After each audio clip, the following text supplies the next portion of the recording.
Hello എല്ലാവർക്കും new click മീഡിയയുടെ informative ആയിട്ടുള്ള മറ്റൊരു വീഡിയോയിലേക്ക് സ്വാഗതം. കേരളത്തിലെ പൊതുജനങ്ങൾ ശ്രദ്ധിക്കേണ്ട പ്രധാനപ്പെട്ട കുറച്ച് കാര്യങ്ങളാണ് ഇന്നത്തെ വീഡിയോയിൽ നമ്മൾ പറയുന്നത്. വീഡിയോ മാക്സിമം ആളുകളിലേക്കൊന്ന് ഷെയർ ചെയ്യുക.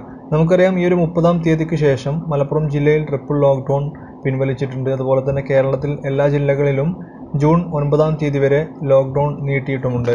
ഈ ഒരു സാഹചര്യത്തിൽ ഒരുപാട് മേഖലകൾക്ക് ഇളവുകൾ ഇന്ന് മുഖ്യമന്ത്രി പ്രഖ്യാപിച്ചിട്ടുണ്ട്.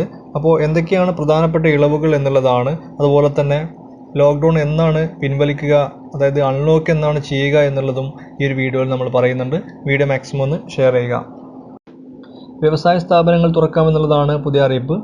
50% താഴെ മാത്രം ജീവനക്കാരെ ഉൾക്കൊള്ളിച്ച് മാത്രമായിരിക്കണം ഈ ഒരു വ്യവസായ സ്ഥാപനങ്ങൾ പ്രവർത്തിക്കേണ്ടത്.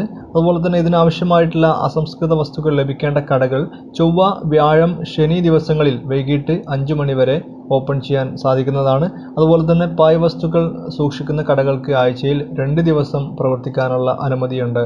അതുപോലെ തന്നെ ബാങ്ക് വൈകുന്നേരം 5 മണി വരെ പ്രവർത്തിക്കാവുന്നതാണ്. ദിവസം മുന്നേ ഉണ്ടായിരുന്ന ആ ദിവസങ്ങളിൽ തന്നെയായിരിക്കും. അതിൻ്റെ സമയം ഉച്ചയ്ക്ക് 1 മണി എന്നുള്ളത് വൈകിട്ട് 5 മണി വരെയാക്കി കൂട്ടിയിട്ടുണ്ട്.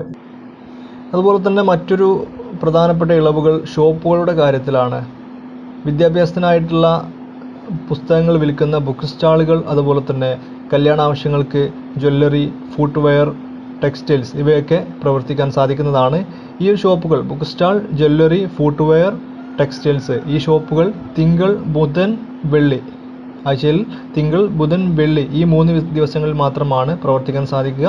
വൈകുന്നേരം 5 മണി വരെ ഓപ്പൺ ചെയ്യാനുള്ള അനുമതിയുണ്ട്.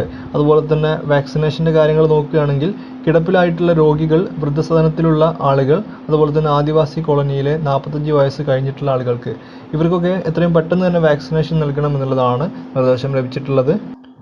പല ആളുകൾക്കുമുള്ള പ്രധാനപ്പെട്ട ഒരു സംശയമായിരിക്കും എന്നാണ് ഈ ഒരു ലോക്ക്ഡൗൺ ഒഴിവാക്കുക, അതായത് എന്നാണ് അൺലോക്ക് ചെയ്യുക എന്നുള്ളത്. അതിനെക്കുറിച്ചിട്ടുള്ള വ്യക്തമായിട്ടുള്ള കാര്യങ്ങൾ മുഖ്യമന്ത്രി പറഞ്ഞിട്ടുണ്ട്. ICUവിലെ ബെഡിൻ്റെ ഉപയോഗം 60% അതിൽ താഴെയോ ആയിരിക്കണം ആ ഒരു സമയം. അതുപോലെ തന്നെ തുടർച്ചയായി 3 ദിവസത്തെ TPR, അതായത് ടെസ്റ്റ് പോസിറ്റിവിറ്റി റേറ്റ് 15% താഴെ ആയിരിക്കണം. ആശുപത്രിയിലെ രോഗികളുടെ എണ്ണത്തിൽ വളരെയധികം കുറവ് വന്നിരിക്കണം. ഈ ഒരു സിറ്റുവേഷനിൽ കേരളത്തിലെ ലോക്ക്ഡൗൺ ഒഴിവാക്കി കഴിഞ്ഞാൽ രോഗവ്യാപനം കൂടാനും അതുപോലെ തന്നെ ഈ ഒരു കോവിഡ് നിയന്ത്രണ വിധേയമാകാതിരിക്കാനുള്ള സാധ്യതകൾ ഉണ്ട് എന്നുള്ളതാണ് അദ്ദേഹം കൂട്ടിച്ചേർത്തിട്ടുള്ളത്.